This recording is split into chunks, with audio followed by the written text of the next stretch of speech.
For the rest of the world, she's a cold-blooded, heartless mistress, but the second her crush walks in, she's a total disaster. Imagine a girl who can literally rule the underworld but has a complete mental breakdown over a simple hello. It's the ultimate power dynamic struggle where the big boss is actually just a blushing mess. So at the beginning of the story, we are shown the discipline committee room. There is a demon girl who is saying that there are all these healthy children in this school who are always busy with their studies. But now a beautiful demon is going to eat them. And then the gate of that room opens and a boy comes in who says, "I am Kyogi Yuji from class 1-2. But then he comes to his senses and says, "Where have I come?" Then his eyes fall on the same demon girl who sees him and says, "I was waiting for you." And she goes to him and says, "You are here because I am going to eat you now. So please forgive me for this." But Yuji was not understanding what that girl was saying. And then that girl comes in her demon form in front of him. A dark aura comes out of her and she says, "I am the daughter of the hungry archdemon Beelzebub. And my name is Kanan Zebel who likes to taste new things. So now let me eat you completely. You are a disgusting creature and you guys might be wondering what's going on here. To find out, we need to go back a bit." After that, we are shown a scene from the past where Kanan comes to her dad and says, "Dad, I want to eat something." So her dad says, "My dear daughter, you will say it and I will not believe it. This cannot happen. Come sit with me and eat." And her dad was behind a big pile of food so he could not be seen. Then Kanan tells her dad that she does not like the food here at all. She wants to eat something more delicious. So her dad starts worrying about her and he says, "You have to keep eating to keep yourself strong, daughter." So Kanan says, "But Dad, I don't like the food here at all. That's why I want to go to a place where I can get a lot of tasty food." So her dad asks her, "What kind of food do you like so much?" Kanan says, "Souls of humans. I want to enjoy eating the souls of those young humans, and I will eat the souls of those humans who are just about to grow up." So her dad says, "Your dad did the same thing once, although because of him a very dangerous war began with the angels." Kanan says, "Everything will be fine. I will not let anyone know." Her dad says, "Anyway, how can I refuse your wish? That's why I give you permission to go." So Kanan says thank you to her dad and starts leaving from there. But her dad stops her and says, "Have you eaten with anyone recently?" But Kanan says, "No, I don't do that because I like to eat alone." "Okay, Dad, I'm leaving now." And she goes from there. After she leaves, her dad says, "I hope you get what you are looking for." After that, we are shown Tama Municipal How Now Academy, where Kanan is now living like a human among humans. And in a short time, she has won the hearts of all the people at the academy. And that's why she is now the head of the discipline committee. Kanan is standing on the roof of the academy and saying, "From now on, this area is mine and you guys are my pets. Now grow up quickly so that your souls can satisfy my hunger." Then, when the academy is closed, all the students are leaving, but Kanan is watching them from behind and scans all the students to see which student's soul is the strongest. She sees a boy who is Yuji. That's why an evil smile appears on her face. She uses her magic to control Yuji and calls him to the classroom. Back in the present, Yuji asks her, "Are you going to eat me?" So Kanan says, "Yes, of course. First of all, I will remove your skin, then I will rub you with my fingers until you become hard and soft." Yuji says, "Really, you will use your fingers?" So she says, "Yes, of course. And after that, I will enjoy it well. That too, completely raw." Hearing this, Yuji gets very excited and says, "Do you want to take it raw now?" Kanan says, "You should feel proud when you are eaten by my hands. That's why you should be grateful to me, you disgusting creature." So Yuji bows down in front of her and says, "Thank you very much, senpai." But seeing this, Kanan gets scared and says, "Are you really proud?" And her aura drops completely. Yuji says, "Yes, this is a matter of pride for me because I will not get more happiness than this from anything else." Kanan says, "I have to praise you. I thought you would be afraid of my words." But he says, "How can I be afraid? It has been my dream to be eaten by a demonic girl like you, senpai, and you have changed your clothes and aroused more passion in me because these demonic clothes look very good on you." After hearing this, Kanan starts feeling very awkward. While blushing, she says in her mind, "Who is this crazy person?" After hearing about being eaten, he understood it in a completely wrong way. "I forgot that high school boys always think about dirty things in their minds." That's when Kanan snaps back to reality and says with an attitude, "Now my food feels like it can have a relationship with me. Dude, you are a very stupid animal." Then she thinks in her mind, "By the way, this is good for me. When we are getting intimate, then I will steal his soul. But there is one problem, I am still a virgin." And thinking about this, she feels very shy. That's when Yuji takes off his clothes and gets ready to get intimate. But Kanan says, "Hey, wait, isn't this a thing that only two people do who love each other very much?" But Yuji gets more excited and says, "I have no problem with that. Because senpai, when I saw you for the first time, that's when I fell in love with you. And you called me here, that means you also love me, right, senpai?" As soon as Kanan hears the word love, she gets lost in her own thoughts, realizing she hasn't been in love with anyone for thousands of years. Looking at his body, she feels shy and says to herself, "He's just my type of boy." That's when Yuji comes to her and screams, "Senpai, I love you," and he repeats it again and again. Kanan says, "Hey, wait, give me time to think." She gets lost in the depths of her thoughts, wondering if it will be right to have her first time with this disgusting animal. That's when Yuji puts his clothes back on and says, I think I've bothered you too much. So if we can't go to the last step, then how about the third step? Kanan says, keep dreaming. Yuji says, then how will the second step be? Hearing this, she says, no, you pervert. Then Yuji suggests that they should date each other to start. After hearing the word date, Kanan calms down and says, I think I can do this. Yuji gets very happy and says, thank you for saying yes, so we'll meet tomorrow. He says this and leaves. Then Kanan feels shy and asks herself, how did I deal with this? You disgusting creature. After that, the scene of the next day is shown where in the class, Yuji's friend asks him, Yuji, can you help me clean our temple again on Sunday? But Yuji says, I don't think I can do it because I'll be stuck at work, so forgive me, Masuro. But after hearing this, the girl gets angry and says, I always tell you not to call me by my surname. Call me Nadiko. Yuji says, it takes time to get rid of old habits. Then Nadiko asks him, tell me, why are you saying that you are going to be busy when you are always free? Yuji says, I have a girlfriend. After hearing this, Nadiko gets very shocked and asks him, when did you get a girlfriend? I thought you were a quiet boy, but you did a great job. Okay, so tell me, what do you call each other when you talk? Yuji says, she is 1 year older than me, so I call her senpai. But Nadiko says, don't hide it from me. I know you must be calling each other by your real names. After hearing this, Yuji gets very shocked. After that, we are shown Kanan, who is looking at the students and saying, once you grow up, after that you will be my food. But then the window in front of her opens and Yuji comes out and says, senpai. Seeing this, she gets scared and says, will you stop appearing suddenly? Yuji says, senpai, call me by my real name because I want us to call each other by our real names as proof of our closeness. Hearing this, she thinks in her mind, this disgusting creature is really greedy. But then her devilish smile returns and she says, okay, so you want me to call you by your real name? She thinks in her mind that this is a good way to show these animals their place. But she sees that Yuji is really very excited because he wants Kanan to call him by his real name. First, she gets shy, then she gets back her attitude and says, so always be grateful to me. Now listen carefully. And then she starts saying his name, but she stops in the middle and gets very shy. She asks herself, am I really not able to say his name? After all, why am I so shy? She motivates herself again that she can say his name. But when she tries to say his name again, she is not able to do it. Then Yuji says, is it possible that you are too shy to say my name? Kanan gets nervous and says, no, it's not like that. So he apologizes to her. Kanan says, if you want me to say your real name so badly, then you will have to say my real name before that. But before her words are finished, he says her name. After hearing her name from his mouth, Kanan starts liking it a lot. She understands that Yuji also wants this and he wants to hear his name spoken from her mouth. Then Yuji says, now it's your turn, say my name, Kanan. And he starts saying her name again and again, because of which Kanan is not able to stay in her senses. She slowly backs into the corner of the cupboard. When he says her name again, this time she is so shy that she does not understand at all why she is having so much fun. But then she slaps him and says, you have come too close. Stay in your limits, you disgusting animal. But even after getting slapped, he starts thanking her. After that, Kanan says in anger, okay, I'm going home now. And before going, she says, okay, I'll meet you later, Kyoyugi-kun. She feels shy after saying this. But while running away from there, she says, you will have to pay for this, you disgusting creature. But Yuji says her name again, because of which she trips and falls. After that, when she is going back to her classroom, she thinks in her mind, what is happening to me? Whenever I am near Kyoyugi-kun, I act like this. She then sees a boy and a girl romancing there. Kanan starts scolding them and says, these dirty things break the rules of the school. Seeing her, they recognize that she is the head of the discipline committee, so they run away quickly. After that, she goes somewhere else and sees from the window that there are a lot of children sitting very close to each other and talking romantically. Seeing this, Kanan is even happier that now they will grow up soon and their souls will taste better. But then Yuji comes from behind and says, it looks really good to see, right, senpai? Because of his sudden arrival, she gets very scared and thinks, when did Kyoyugi-kun get here? But this time I will show him his place. She steps away from him and says, why did you come here? Yuji asks, why did you step away from me? And yes, we are lovers now, so I want to spend as much time with you as possible. Hearing the word lovers, she feels shy. Then Yuji asks her, by the way, senpai, what do you think? Where should we go to make our first date memorable? I know for sure that you also want our first date to be very memorable, right? Hearing this, Kanan feels very shy and thinks, has this boy come here to decide where we will have our first time together? He is really a disgusting animal. At least I should take him to dinner first. And anyway, it is very important to get married before starting all this. That's why she acts normal and asks him, where do you want to go? He says, I think we should go to a nearby park. Hearing this, Kanan starts imagining how he is going to do all that with her in an open place. That's why she scolds him and says, you are really very perverted. I won't agree to this, because if someone sees us, it will be very embarrassing. Yuji says, I didn't even think about it, forgive me. So how about the cinema? Hearing this, she says no. So Yuji gives one more suggestion that they should go somewhere else. She gets excited and says, so tell me, where are we going? Yuji says, how about a hot spring? She hits him in her imagination with a tub and says, "Did you think I'd say I can't wait to take a bath with you? You really are a stupid person." She shouts, "Our first date should be in a closed room, right?" Then she says to herself, "What am I saying?" She starts panicking and blushing, but Yuji notes that Kanan wants him to take her to his room for their first date. Kanan says, no, this shouldn't happen. But Yuji says, "I would love to fulfill your wish." He comes close to her and says, "Okay, let's go to our memorable first date." Hearing this, she feels very shy, but then she says, "Okay, that's right, this is a first date. Don't think that I misunderstood something. And remember, I will only come to your room when your mom and dad are at home." She feels shy saying this. Then she runs away from there and yells, "You are a disgusting creature." She runs away saying this. After that, school is over and Kanan is shown saying, "Now you disgusting creature, go to your home quickly, and wait for that day when I will eat you with my lovely teeth." Then Yuji comes there and says, "Senpai, let's go home together." Hearing this, she gets shocked and says, "Why do I have to go home with you?" Yuji says, "Because I am your boyfriend." Hearing this, Kanan's heart beats very fast. She tells her heart not to beat so hard and she says to Yuji, "Do you really want to go home with me? Dude, what should I do with you?" After that, the two of them start walking out of the school together. But Kanan is not able to walk next to him because her heart is beating so fast. Yuji asks, "What happened, senpai? Why are you not walking next to me?" Hearing this, she makes an excuse that a special person like her is always in danger of death. "That's why I'm making you my shield while walking." Yuji says, "That means you trust me. If that's the case, I'll come closer to you now because it's dangerous to stay away from each other." But after coming so close to him, Kanan gets very shy. Then Yuji says, "Okay, senpai, let's hold hands." But Kanan hears this and thinks that if she holds his hand, she will get pregnant. Is this person a demon? But if I refuse, he will think that I am not able to make a decision. What should I do after all? After a while, as they are walking together, people start looking at them. This happens because Kanan tied Yuji's hands with a rope and was dragging him away. She says to Yuji, "Now our hands are close to each other, so tell me how it feels." But Yuji finds this very interesting. Kanan says, "Are you kidding?" But Yuji says, "You want to keep me with you so badly that you use chains. You definitely want to control me with your body and mind, right? I can really feel your love, senpai." After hearing all this, her face turns completely red and she says, "I didn't mean that. You will have to pay for this, you disgusting creature." And she starts running away. While leaving, she thinks, "Kyoga-kun always distracts me from my work. I didn't come into the world of humans to do all this useless stuff." But then Kanan hears Yuji's voice screaming, "Senpai!" Kanan thinks it's just her illusion. But when she looks back, Yuji is still tied up in her chains and Kanan is dragging him away. She asks him, "How did you end up like this?" Yuji says, "Because you were holding me in chains and dragging me away." She says in a blushing voice, "Wait, will you stop talking like this, like I'm your clingy girlfriend?" Then Yuji says, "Senpai, I've never been on such a dangerous date before. I really enjoyed it a lot." Kanan says, "Man, how do you find fun in everything?" Yuji says, "Because it made me feel like a pet animal." Kanan gets angry and says, "Don't turn an accident into a pet animal scene," and she goes to the other side. Then Yuji says, "Now that we're here, senpai, I want to do something with you." Kanan remembers that he wanted to do something in the park. She thinks about the same intimate scene she had thought of before, which makes her very shy. But after a while, she finds out that Yuji just wanted to eat a cutlet with her. After that, Yuji tells Kanan, "I always wanted to sit here with my girlfriend and have a snack." Kanan asks in a blushing voice, "Okay, so this is what you wanted to do here." Yuji asks her, "Was there something else on your mind?" She gets even more shy and shouts, "No, that can never happen. By the way, is there no sauce or anything with it?" Yuji tells her that it tastes better without sauce, but Kanan wants to eat it with sauce. Yuji keeps insisting on his point and he starts talking passionately about that cutlet. Because of his passion, a lot of imaginary light starts coming out of that cutlet. Kanan says with a smile, "I thought all boys were the same, but I didn't know that you could be so emotional over a normal cutlet. Okay, I'll eat it like this at your request." And while eating it, she thinks in her mind, maybe it's very good to be with someone while eating. She takes a bite of that cutlet, which she finds very tasty. Yuji also says that it tastes very good today. And this is for sure because I am eating with my senpai today. Kanan also understands that eating together makes the food taste much better and she starts eating fast. She looks at Yuji who is staring at her. She asks him, "What are you looking at?" Yuji says, "I was just thinking how cute you look when you eat." Listening to this, she gets completely shy and mutters, "You disgusting creature." After that, the underworld scene is shown again where Kanan's dad is very worried about her. Then a maid comes there whose name is Ami. She says, "Master, you are very worried." So Beelzebub says, "Ami, do something to calm my mind." Ami replies, "Master, leave everything to me. I will take good care of the young miss," and she smiles evilly. Then we are shown the scene of the next day where Kanan wakes up after sleeping. By the way, she doesn't need to sleep because she is a demon, but to live among humans, she acts as if she is sleeping. Kanan has made a human family in the human world so that no one doubts that she is not a human. After that, when it is time for her to go to school, she says goodbye to everyone and leaves. But when they start to wake up, Kanan quickly controls them again with her magic. When she steps outside, she sees that Yuji is standing there watching her. This makes her feel very shy and surprised. She asks him, "What are you doing here, Kyoyugi-kun?" Yuji says, "I'm your boyfriend, that's why I want to go to school with you." She replies, "Stop talking like a popular boy, and most importantly, how did you know that I live here?" Yuji tells her that his teacher told him about it. His teacher was actually excited to see how they were going to fall in love with each other. Hearing this, Kanan says to herself, "She leaked my personal information." Then Yuji says, "Let's go to school together, senpai." Kanan agrees, "Okay, you can come with me, but you have to match my speed." She starts running fast from there. While running, she is thinking in her mind, "This can never happen. I will not go to school with Kyoyugi-kun. If someone sees us, I will die of shame. And Kyoyugi-kun, your fate is bad because I am a devil, so I can run very fast." But then her stamina runs out. She says, "I forgot that stamina is the one thing I have never been good at." Yuji catches up to her and asks, "Senpai, what happened? Are you tired?" To save her pride, Kanan says, "They say that behind every great man there is a woman greater than him." She feels proud, thinking she said something very profound. Then Yuji says, "By the way, senpai, what you just said is meant for a husband and wife." Hearing this, Kanan is very surprised. Yuji asks, "Senpai, you didn't know about this?" She quickly replies, "Yes, I knew," but she is extremely embarrassed. Yuji then offers her his water bottle and says, "I think you should drink some water, and I also want to drink some, so leave a little for me." When Kanan takes the bottle, she thinks, "If I leave water for him, it will be an indirect kiss." Because of this thought, she drinks all the water, throws the bottle, and yells, "Stay in your place, you stupid animal." After that, both of them reach the school. But then Ami also arrives there and spots Kanan. She approaches her and asks, "Young miss, how are you?" As soon as Kanan sees her, she quickly grabs Ami and drags her away. She takes her to the discipline committee room and asks, "What are you doing here?" Ami presses her chest against Kanan and says, "Young miss, I have come here to serve you." Kanan pushes her away and says, "Don't lie to me." Then Yuji walks in and asks, "Who is this, senpai?" Even though she doesn't want to, Kanan tells him, "She is a maid from my family and her name is Ami. When I was little, she took care of me." Hearing this, Yuji is a little shocked. Kanan says to Ami, "I know for sure that my dad sent you here." Ami again presses against her affectionately and says, "Leave it now. We are childhood friends. Our relationship is much more than just a master and a servant." But Kanan thinks in her mind, "I will never introduce her to Kyoyugi-kun, otherwise she will suck his soul because she is a hunting succubus." She immediately goes to Yuji and says, "Kyoyugi-kun, you shouldn't go near that maid. She is dangerous. That's why you should keep your distance from her." Ami looks at Yuji and can see his soul very clearly. Because of this, she grabs him, climbs onto him, and says, "I have to taste it." Kanan quickly pulls Ami away from Yuji and shouts, "You can't go near Kyoyugi-kun because he is mine." Ami asks, "What do you mean yours?" Kanan declares, "He is my boyfriend." Hearing this, Ami gets very excited. "Really? Now your 1,000-year-old virginity is about to break with a human, so tell me, how far has the young miss reached with him so far?" Kanan feels shy and says, "We both go home together, eat together, and hold each other's hands, and we also call each other by our real names." Hearing all this, Ami cannot believe that Kanan is being shy about such small things. She grabs Kanan playfully and says, "Young miss, are you crazy? You have lived for thousands of years and you are still making things so difficult. Just press yourself against him and he will fall in love with you." Kanan replies, "That would be cheating." Ami teases, "If that's the case, I'll take this boy with me." But Yuji acts like a good boyfriend and says, "There is no need for this, just one girl is enough for me, and that is Kanan senpai." Kanan is blushing hard hearing this and mutters, "What the hell are you talking about?" while looking away. Ami casually adds, "By the way, I am ready for a threesome." Kanan snaps, "Don't talk too much," but Ami holds Yuji's hand and says, "It doesn't matter to me if you keep one or two more girls next to you, just include me in the fun too." Kanan yells, "I told you to stay away from her," but Ami is clinging to him a little too much. Yuji asks, "Senpai, have I become very popular?" Hearing this, Kanan gets angry and says, "Stop your nonsense, you disgusting creature." A scene is shown a little later when Kanan is walking to her room. On the way, she sees a lot of students lying around in bad shape, but they are all smiling. Following the trail of bodies to a room, she catches Ami and a teacher getting intimate together. Kanan sees her and shouts, "Ami, what are you doing?" The teacher runs away in a panic, yelling, "My student caught me in a romantic affair." Looking at Kanan, Ami behaves as if nothing happened. Kanan scolds her, "There is no need to show off too much. Tell me, why are there so many corpses in the corridor?" Ami starts making excuses. Kanan interrupts, "Don't lie, you know this academy is my soul farm, and if someone comes here and steals my souls, I won't like it." Ami retorts, "It's your fault for starting so slowly." Kanan defends herself, "It's not like I'll just eat anyone's soul." Ami smirks, "What are you trying to say, that I am okay with just anyone. Kanan demands, then tell me, what were you doing with that little girl? Ami simply says, she was cute, that's why. Kanan points to an old man on the floor and asks, so what do you think about him? Ami replies, he was a lot of fun, that's why. Kanan points to a naughty student and asks, so what about him? Ami answers, he was giving me good feels. Kanan points to a fat guy and asks, so what about this fat guy? Ami smiles and says, he is a good person. Kanan gets frustrated and says, hey, you are fine with everyone. Ami replies, they all have different charms, and she starts praising each of them. Kanan realizes that this is why people always treat Ami so well and why she becomes popular so quickly, because she genuinely sees the good side of people. Realizing this, Kanan apologizes to her for misunderstanding. Ami humbly says, I'm not that special. Kanan warns her, okay, but don't do this next time, because it's difficult for me to erase their memories again and again. Ami agrees, okay, I'll leave the students alone and do whatever I want with the rest of the people. Then Kanan asks, by the way, do you find Kyoyugi attractive too? Ami looks closely at Kanan's blushing face and smirks, saying, this is a secret. Kanan asks, why is that? Ami teases, what happened? Are you jealous, miss? Kanan quickly denies it, no, I'm not. But after a while, Kanan gets very worried. She thinks that if she doesn't keep a close eye on him, Ami might take Yuji away. Then, she gets an idea. Later, when she is with Yuji, she tells him, Kyoyugi-kun, remember this, if you see anyone doing anything wrong, tell me. Yuji smiles and says, I'll be happy to help you. Hearing this, Kanan feels happy. She thinks to herself, now I know what having a pet animal is like. You are my pet animal, okay, so don't go to anyone else. As they walk ahead, a girl drops some of her stuff. Yuji bends down to help her pick it up. Looking closely at Yuji's face, the girl instantly falls in love with him. Kanan immediately steps in between them and says, Kyoyugi-kun, she can help herself, right? The girl nervously agrees and hurries away. Kanan asks Yuji, Kyoyugi-kun, tell me, are you popular? Yuji shrugs and says, who knows? Kanan quickly adds, don't think that I was jealous, okay? However, one by one, more girls keep approaching him, and looking at his looks, they keep falling in love with him. Seeing all this, Kanan starts feeling extremely jealous. Finally, Kanan scolds him and says, who are you? After all these girls keep falling in love with you again and again. Do I have to remind you of your status? Do you know what you are to me? Yuji calmly replies, your boyfriend. Kanan says to herself, he knows. Then Kanan adds, it's a good thing as long as you know it. Just then, Yuji receives a message on his phone. He checks it, and it is from Masaru asking him to have lunch with her. Kanan notices that it's a message from a girl and asks him about it. Yuji explains, she is a childhood friend of mine. But when Kanan reads the message closely, she sees that Nadeko is calling him over so she can eat his lunch. Seeing this, Kanan snatches the phone from him and shouts, don't let her take over you by eating it, you fool, you weird animal. After that, she stomps ahead in anger. Yuji follows and asks, Senpai, are you angry? She crosses her arms and says, no, I'm not angry. But then she stops, gently bumps her head against his chest and rubs it against him. She says softly, you and I are bound by a contract. That's why you can't go to any girl other than me. Do you understand what I'm saying? Yuji looks down and sees that there are tears in her eyes. He smiles warmly and says, you're very cute, senpai. When you're jealous, you look very cute. Kanan pouts and replies, I'm not jealous. Yuji starts gently stroking her head. This makes her calm down and she actually starts enjoying it a lot, leaning into his touch. Yuji is treating her just like a cat. Watching all this from a distance, Ami smiles and says to herself, maybe this is right for the young miss because she looks much happier like this. Then we are shown the teacher from earlier, the one Ami was intimate with. Ami had finished doing her things with him, and because of it, the teacher is lying there looking completely exhausted but very satisfied. After that, the scene of the next day is shown where Yuji comes to have lunch with Nadeko. But Kanan also shows up there and sees both of them together, which makes her very angry. She asks Yuji, who is this girl? Yuji tells her, she is my childhood friend and classmate and her name is Masaru. Nadeko quickly adds, my name is Nadeko. She grabs Yuji's collar and scolds him, how many times have I told you not to call me by my surname? Seeing them so close, Kanan gets even more angry. After that, Nadeko explains that she and Yuji are very old friends. Just then, Ami appears out of nowhere and says, so, childhood friends, have you both done anything fun together? Kanan asks Ami, since when have you been here? But Ami ignores her and presses Nadeko, now tell me, have you both done anything fun together or not? Nadeko replies, not much, but in our childhood we used to play together in the park and also have sleepovers. Oh, and I remember, once when we slept over, Yuji wet the bed. Yuji quickly defends himself, I just spilled some juice. But after hearing all this, Kanan is in utter shock and her anger starts boiling over. She glares at Nadeko with a terrifying terrifying look. Nadeko feels Kanan's deadly gaze and shivers, asking, "Why am I feeling so cold?" She realizes that Kanan is furious with her. She nervously asks Yuji, "Who is this girl?" Yuji replies, "I told you, she is my girlfriend." Hearing this, Nadeko finally understands why Kanan is so angry at her. She quickly stands up to clear the misunderstanding and says, "It's not what you think. Our parents are friends, that's why we hang out. I mean, we are not dating," Kanan coldly says, "Making excuses won't help you." Nadeko panics and tries to explain further. "Everyone in our families knows each other. We are neighbors too. That's why we sometimes go together to buy things. Even today, we just came to buy something. This is not a date," Kanan says. "Okay, I understand." Nadeko sighs in relief, thinking the matter is resolved. But then Kanan transforms into her devil form and says, "I understand that I should finish you right here so that your story ends today." Seeing this, Nadeko gets terrified. She begs Yuji to make Kanan understand. But Yuji is completely lost in his own thoughts. Looking at Kanan in her demon form, he thinks, "Is she a goddess? I am so happy to see her smile." To save herself, Nadeko starts praising Kanan and Yuji, saying, "You two look like a perfect couple," and many other compliments. But Kanan is not affected by this at all. She threatens, "Now I am going to skin you," and starts moving towards her. Seeing this, Nadeko starts crying. She yells, "I think you and Yuji are made for each other," and backs away. But Kanan still isn't listening. In desperation, Nadeko shouts as loud as she can, "I think you are Yuji's wife." Hearing the word wife, Kanan instantly calms down. Blushing furiously, she stammers, "No, no, no, don't say that so soon. I am not his wife yet." Nadeko thinks to herself, was it really that easy? Kanan then walks up to her and asks softly, "Okay, your name is Nadeko, right?" Nadeko nods. "Yes." Kanan says, "I like you." Nadeko can't believe what she just heard. Kanan is still extremely shy because Nadeko called her Yuji's wife, but surprisingly, Nadeko realizes her own heart is beating very fast. She thinks, "Why is my heart racing?" It was because someone had spoken to her with the commanding tone of a higher being. After that, we are shown a scene at Kanan's house. Ami pours a cup of tea for Kanan, but then she drinks it herself. Ami smiles and says, "Today I got to see a lot of good things, but I really thought I was going to see a catfight there." Kanan replies, "That was never going to happen, and anyway, it was Yuji's fault. He made a love contract with me, so he shouldn't hang out with any other girl. Having lunch with another girl is something that I..." Ami steps closer and asks, "Something that you what?" Kanan finishes her sentence, which I would never want to do because I am a devil. All this romantic stuff does not suit me. Ami smirks and says, "It's a good thing though." Then, Kanan picks up her fake human younger brother, pulls his cheek and mutters, "He shouldn't have done all this." Ami watches her and says, "I think you are getting romantically attached to him. Did you forget why you came here?" Kanan suddenly realizes and says, "Oh yes, I forgot. I want to eat his soul." She casually tosses her younger brother aside and adds, "If I want to eat his soul, then I don't need to do much. I just have to defeat him and he will willingly give me his soul." Ami suggests, "If that's the case, you should ask him out on a date." As soon as Kanan hears the word date, she blushes heavily and stammers, "A date?" Ami explains, "Because you can make him fall in love with you. Anyway, you are already lovers, so you should date." Kanan nervously replies, "But how can we just start dating like this? I will have to meet his parents first, or I will have to make a formal contract with him. There are many things to do first." Ami sighs, "What nonsense are you talking about? You just have to ask him out and go on a date with him. And then when you bring him to your house, push him down and eat him right there." She teasingly bites Kanan's ear. Kanan pushes her away, blushing wildly, and says, "No, no, no, I can't do this." Ami smirks, "If you skip the last step, you shouldn't have any problem with this. But what is really stopping you?" Kanan stays silent. Ami then starts manipulating her, saying, "If you don't do it soon, he will start dating another girl. And I don't think the daughter of a great archdemon would want to lose to a human girl." Hearing this, Kanan gets fired up and says, "Yes, okay, I will do it." Ami gets excited and cheers, "Come on, young miss, I'll help you with this." Kanan, using an evil tone, declares, "Now you just keep watching, Yuji. I'm going to show you what a devilish date is like." Hearing her talk like this, Kanan's fake human parents whisper to each other, "Oh, so she's talking about love, it's so much fun." The next day at school, Kanan tries to ask Yuji out on a date but struggles to get the words out. Ami whispers to her, "Just ask him, you don't have to worry so much." But Kanan keeps beating around the bush, making no sense, and Yuji can't understand what she's trying to say. Frustrated, Kanan finally loses her temper, grabs Yuji by the collar and yells, "I'm giving you so many hints and you still don't understand. I want to go on a date with you, so meet me at the station at 11 o'clock this weekend. Did you understand what I said?" Yuji smiles and says, "Yes." Kanan storms out and shouts back, "If you're even a second late, I'll kill you." Once she is outside Outside, she leans against the wall, holding her chest as her heart beats rapidly. She whispers to herself, "I asked him for a date." Ami pats her back and says, "You did a great job." Finally, the weekend arrives. They go to a sky tower in Japan, which is incredibly high up. Kanan had made a strategy. She planned to act scared of the height so she could lean on Yuji for support and then use that moment to steal his soul. Putting her plan into action, she says, "Yuji, go and see how good the view is over there." But Yuji stays back and replies, "Senpai,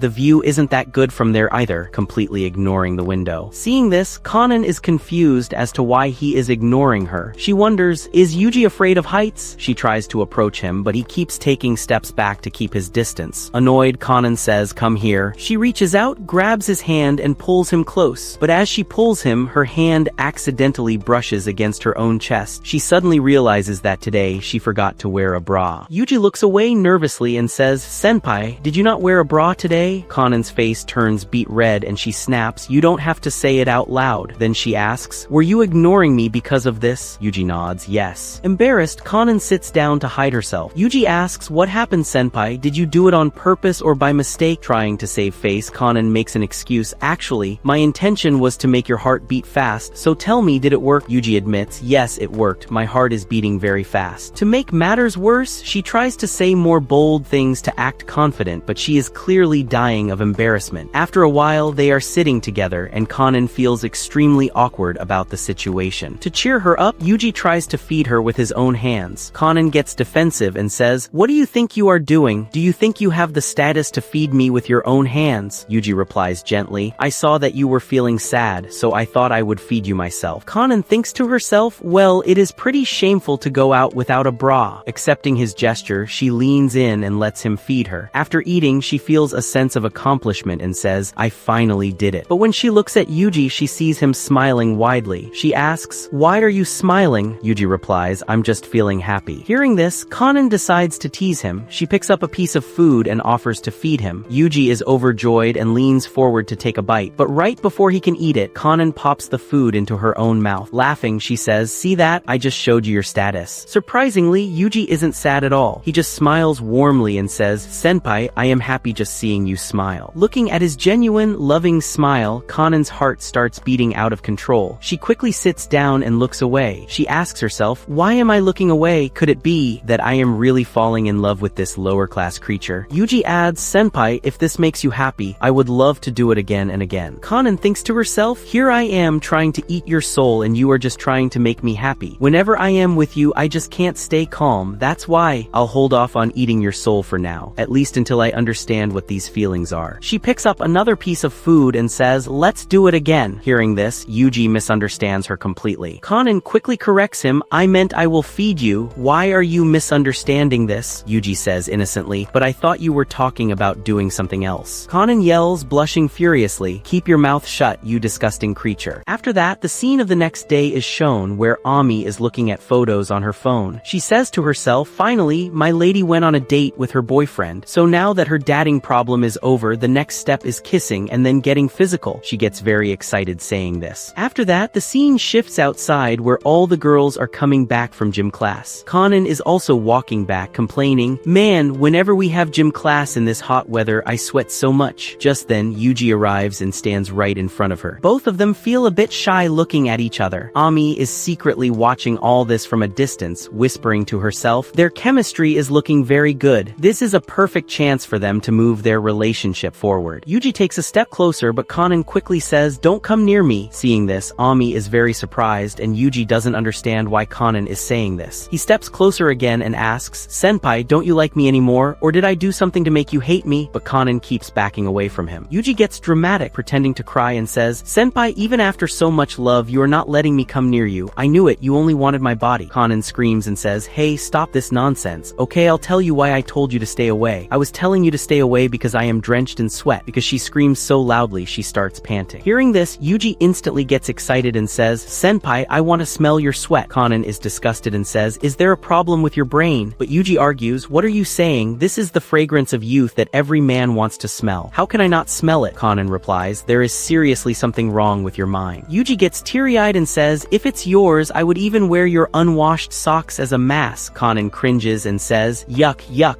that is so gross and perverted." But Yuji Yuji can't control himself anymore and starts walking toward her so he can smell her. Kanan starts backing up, but she accidentally bumps into a tree. Yuji says, "This is the scent of the person I love very much." Hearing him say this, Kanan starts feeling extremely shy. She finally gives in and lets him smell her. Yuji sits down and starts taking in her scent. Kanan feels embarrassed, but then a thought triggers in her mind. She thinks, wait a minute, why am I enduring so much humiliation? I can't believe Kyoyugi-kun is using me for his perverted desires. In a situation like this, I look like a dirty girl too. But when she looks down at Yuji, she sees that he is completely mesmerized and intoxicated by her scent. Seeing him like this makes her even more shy, and she doesn't know what to do. Just as Yuji is about to say something about her fragrance, Kanan tries to silence him. But Yuji simply says, "Senpai, your detergent smells very good." Kanan deadpans, "I thought you were smelling me, not my detergent." Just then, Yuji's towel drops, so he picks it up and offers it to her. When Kanan takes his towel and wipes her face, she realizes she actually likes Yuji's scent very much. She immediately understands why Yuji wanted to smell her so badly. But then she snaps back to her senses, thinking, oh no, now I look like a pervert. From behind, Yuji asks, "Senpai, what smell is coming from my towel?" Kanan gets a little flustered but quickly denies it, saying, "There is no smell coming from it, and let me tell you, I wasn't smelling it." Watching all this, Ami sighs and says, "At this rate, it will take them thousands of years to move forward. I have to do something." After that, Kanan and Yuji are walking down the corridor. Kanan complains, "I can't hear people's voices very well right now. Usually I can hear voices from far away." Yuji replies, "Senpai, you are amazing." Suddenly, Kanan hears a whisper right in her ear saying, "You should clean your ears." It is Ami, secretly whispering it over and over. Hearing this, Yuji makes Kanan lay her head on his lap and says, "Senpai, I will clean your ears for you now." Seeing this, she feels incredibly shy and asks, "What are you doing, Kyoyugi-kun?" Yuji smiles and says, "Senpai, leave it all to me. I am very good at cleaning ears." This makes her blush even harder. She thinks to herself, is it possible that what I always wanted I am finally going to get? She agrees and says, "Okay, I give you permission to touch me. You may start cleaning now." As she lies there, she thinks, this reminds me of my mother. She used to clean my ears while letting me lie in her lap like this. However, as soon as Yuji touches her ear, Kanan realizes he has pressed on a very sensitive pressure point. She has to tightly close her mouth to suppress her voice. Yuji starts cleaning her ear, but the deeper he goes with the ear cleaning stick, the more overwhelmed she feels. Meanwhile, Ami is watching from outside, having the time of her life. She cheers quietly, "Yes, do more, make her cry." While cleaning, Yuji says, "Senpai, your ears are very cute." Yuji realizes he can feel Kanan's breasts against his thighs, which makes his heart race. Kanan is on the verge of losing consciousness and thinks, I won't be able to hold myself back. Yuji then grabs her ear and gently rubs it. Kanan starts losing complete control and thinks, if you keep doing this, I'm going to fall entirely in love with you. Finally, the ear cleaning is done. Kanan feels a wave of relief because she somehow managed to stop herself from moaning out loud. Yuji asks her, "So tell me, senpai, how do you feel after getting your ears cleaned?" To save her pride, Kanan lies, "I don't feel anything special. Your cleaning skills are just average." Yuji takes this seriously and says, "That means I'll have to go deeper and be more careful while cleaning your other ear." After that, we are shown Nadeko, who is looking for Yuji. Just as she passes by the discipline committee room, she hears Kanan screaming inside. She hears Kanan say, "Yuji, you're putting too much in," and Yuji replying, "Senpai, if you keep moving like this, it will break." Then Kanan lets out a very loud scream. Hearing this out of context, Nadeko trips and falls to the floor in pure shock. Just then, Kanan opens the door and runs out, yelling back, "Actually, your skill is very good." Ami nods and says, "Man, these two are just one step away from getting physical." Nadeko, completely misunderstanding the situation, is left sitting there in disbelief. A little while later, a new scene shows Ami sitting in a tub of cold water wearing a swimsuit. She tells Kanan, "You should come in here and have some fun too." Kanan replies, "No, I'm fine, but I don't know why the AC had to break down today of all days." Yuji arrives and asks, "Senpai, did you call me? Do you need my help?" Kanan replies, "I didn't call you." Ami interrupts, "I called him." Yuji gets extremely excited seeing Ami in a swimsuit. Ami starts showing off her poses, making Yuji even more excited. Ami turns to Kanan and teases, "Looks like your boyfriend really likes girls in swimsuits. My lady, you should wear one too." Kanan refuses, saying, "That doesn't suit a noble devil like me." But then she notices Yuji continuously taking photos of Ami. Seeing this, Ami provokes Kanan even more. Finally, giving in to her jealousy, Kanan says, "Fine, I'll wear one too." She changes into a swimsuit and both Yuji and Ami get very excited. Flexing proudly, Kanan says, "You can consider this a reward. Sit there and admire my style." Yuji obediently sits like a dog and watches them splash in the pool. But Kanan suddenly feels like Yuji is staring at her so intensely that his gaze feels like a physical touch. Frustrated, she covers his eyes and says, "You pervert, stop staring at me so hard," doing it so forcefully forcefully that she accidentally hurts Yuji's eyes. Ami defends him, "My lady, he was just looking." But Kanan argues, "No, he was touching me with his eyes, make him leave immediately." Yuji agrees, but before going, "I have to put my face in Senpai's chest." Kanan yells, "I told you to get out of here." Yuji says, "Okay, okay," and turns to leave. But as soon as he steps forward, his foot slips. He falls straight onto Kanan and his head lands perfectly in her chest. Yuji muffledly says, "Senpai, I can't see anything. Why did the world become so dark?" Kanan slaps him hard and yells, "Don't move around so much, you pervert." Yuji tries to run away, but his foot slips again. This time, Kanan trips and falls right on top of him, landing in a very awkward and compromising position. Ami seizes the moment, snaps a picture and teases, "My lady, before you start all this, you should take your boyfriend to the bedroom." Kanan and Yuji both scream in unison, "Absolutely not." Later, Ami changes back into her school uniform so no one gets suspicious. Determined to force Kanan and Yuji into physical contact, she keeps setting up traps and obstacles in their path. Because of her traps, Yuji and Kanan keep falling onto each other. However, instead of getting romantic, Kanan just ends up slapping Yuji every time. Ami gets frustrated and says, "I can't take this anymore. I am going to bring you two together right now." She drops a massive mattress on top of them and starts pressing down on it. The heavy weight throws Yuji off balance and he gets pushed right up against Kanan. Yuji struggles and says, "Senpai, I won't be able to hold back any longer." Kanan yells at Ami, "What are you doing, Ami?" Ami happily replies, "I want to see an accidental kiss happen." As they keep kicking against the mattress, Yuji's balance completely gives out. This makes Kanan furious. She transforms into her devil form, uses her horns to blow the mattress away, and violently sends Ami flying. Furious, Kanan marches toward Ami and threatens, "What do you think I should do to you now, Ami?" Ami defends herself as a succubus. "I just wanted to see you two get into a physical relationship, and I swear I will make it happen." Kanan yells, "Have you lost your mind?" Meanwhile, Yuji sighs in relief, "Thank goodness I was saved. Otherwise my face would have been ruined." Kanan snaps at him, "Stop your nonsense." Later that evening, after Kanan finishes her duties, Ami says to her, "My lady, I don't think you have any sex appeal or attraction at all." Kanan gets offended and asks, "Why do you think that?" Ami points out, "Because I've noticed Yuji never tries to get physical with you." Kanan defends herself, "That's only because I never gave him the chance." An evil smile creeps onto Ami's face and she suggests, "Then why don't we test that theory?" Kanan is taken aback but agrees. That evening, Yuji comes to Kanan's room to pick her up. When he walks in, he sees Kanan lying on the bed, seemingly asleep. Yuji smiles gently and says to himself, "Senpai must have been very tired, so she fell asleep." But Kanan is completely awake, waiting for him to make a move. Suddenly, Yuji starts taking off his shirt. Seeing this, Ami gets incredibly excited and Kanan is shocked, thinking her plan worked, but their excitement is instantly shattered. Yuji simply takes off his shirt to gently drape it over Kanan like a blanket so she won't catch a cold. Kanan thinks to herself, "I left myself completely vulnerable and he is still acting like a perfect gentleman. I have to push this further." She shifts her body into a much more alluring position. This immediately makes Yuji excited, but to fight his urges, he drops to the floor and frantically starts doing push-ups and exercises to distract himself. Refusing to give up, Kanan shifts into an even more seductive pose. Yuji starts exercising even faster, desperately trying to control himself. Seeing this, Kanan feels terrible on the inside. She thinks, "He would rather work out than touch me. I really don't have any attraction at all." But just then, Yuji stops. He slowly reaches out and gently touches Kanan's cheek. For a brief second, he gives in, but then he snaps back to his senses, panics, and screams, "What did I just do? Senpai is sleeping." He runs out of the room screaming in pure panic. As he runs down the hall, he bumps right into Nadeko. Nadeko confusedly asks, "What is Yuji doing?" Back in the room, Ami walks up to Kanan and sighs, "He is a massive loser. You left yourself completely exposed and he still didn't do anything." But then Ami notices Kanan's face. Kanan is blushing deeply and smiling. Kanan whispers triumphantly, "You are a very bad boy, Kyoyugi-kun. You finally gave up in front of my attraction." Seeing Kanan so thrilled by that tiny gesture, Ami shakes her head and mutters, "She gets so happy over the smallest things." After that, the next day's scene is shown where a transfer student has arrived. The teacher asks the girl to introduce herself, but the girl is overjoyed to see Yuji and says, "Finally, I found you." She rushes toward him but trips and falls. She quickly gets up and says, "Finally, I found you. I have come here to protect you." Yuji asks, "So, who have you come to protect me from?" The girl dramatically says, "From a dangerous devil." Yuji sighs and says, "Leave all that aside. Do you realize everyone is looking at your panties?" The girl replies, "Why shouldn't they look?" Nadeko says, "Yeah, they absolutely shouldn't look." After that, Yuji takes the girl to the nurse's office. The doctor checks her and says, "I don't know what's wrong with this girl, but I think it could be a serious mental condition." The girl declares declares, "My name is Jean and God has sent me from heaven to protect your soul." Hearing this, the doctor says to Yuji, "I think you should just listen to her. Let her protect you. She will eventually get tired and stop on her own." Jean then says, "Now I have to perform an exorcism to save you from the devil." She reaches into her purse to take out a bottle of holy water, but she realizes it's empty. Because of this, she pushes Yuji onto the bed and says, "I heard that if you exorcise something with your spit, it becomes heavily protected." Then she starts gathering saliva in her mouth. Yuji panics and yells, "What are you doing? Are you going to spit on me?" The doctor casually says, "Okay, you guys keep going, I'll just close the curtains here." Yuji shouts, "Save me, doctor," and starts struggling to free himself from Jean. Just then, Kanan passes by the nurse's office. She hears a loud scream coming from inside and quickly rushes in. When she enters, she sees two people moving around on the bed behind the curtain. The doctor calmly says, "Let them be, they're just having fun." Kanan is horrified and says, "That can't be, I can't let them do such dirty things in school." Meanwhile, Jean is saying, "If I can't protect your soul, I won't be able to go back to heaven." Kanan pulls the curtain back, but looking at the scene in front of her, she gets completely furious. She threatens, "Now I'm going to bite it off." Yuji screams, "What are you talking about biting off?" Suddenly, Jean gets overwhelmed by the pressure and faints. Yuji jumps up, grabs Kanan and cries, "Senpai, save me." In his panic, he accidentally starts rubbing his face against Kanan's chest. Kanan asks, "Do you know this woman?" Yuji quickly replies, "No, I don't know her at all." Kanan asks, "But why did she faint?" The doctor checks Jean and says, "Maybe she's just hungry." After that, they take Jean to the cafeteria to eat. She eats her food incredibly fast, but as Kanan watches her, she starts feeling a strong positive energy radiating from her. Kanan thinks, "Did God find out that I'm here to eat human souls? Did he send an angel to catch me?" But then, looking at Jean's weird behavior, Kanan reconsiders, "Never mind, I don't think she's an angel." After Jean finishes eating, Kanan asks her, "Who are you and what do you want with Kyoyuge-kun?" Jean proudly states, "My name is Jean. I have been sent here by the order of an archangel from heaven to save Yuji's soul." Hearing this, Kanan is genuinely shocked that Jean really came from heaven. Yuji, however, is skeptical and says, "If you are an angel, then where are your wings and halo? Is this just cosplay?" Jean looks confused and asks, "What is cosplay? But people from heaven have the mark of stigmata." "Wait, I'll show you." She starts lifting her skirt. Kanan panics and yells, "Why are you lifting your skirt?" Jean casually explains, "Because the mark is right below my navel." Kanan argues, "But you can't just show your underwear to everyone." Jean replies, "But there is no problem with this." Kanan asks in disbelief, "Aren't you ashamed?" Jean says, "I'm doing this so that Yuji believes me." Just then, Yuji pulls out his phone and starts recording a video of Jean, saying, "Yes, you have to prove your words." Kanan furiously tells Yuji to shut his mouth. Jean pulls her panties down slightly to show the mark. Yuji instantly starts taking pictures of it rapidly. Kanan is completely stunned, realizing Jean actually is from heaven. Yuji praises her, "Your cosplay is really detailed." Kanan thinks to herself, "Does Kyoyuge-kun still think this is just a cosplay?" Suddenly, Jean grabs Yuji and pulls his face into her large chest, saying, "I will provide support to Yuji's soul with my divine mercy." Kanan angrily yells, "Keep your heavy things away from Yuji, you shameless pervert." Jean is surprised and asks, "What is shameless? By the way, what does pervert mean?" Kanan declares, "Yuji-kun is mine and I won't give him to anyone." Hearing this, Yuji gets incredibly happy. Kanan realizes what she just said and tries to backtrack, saying,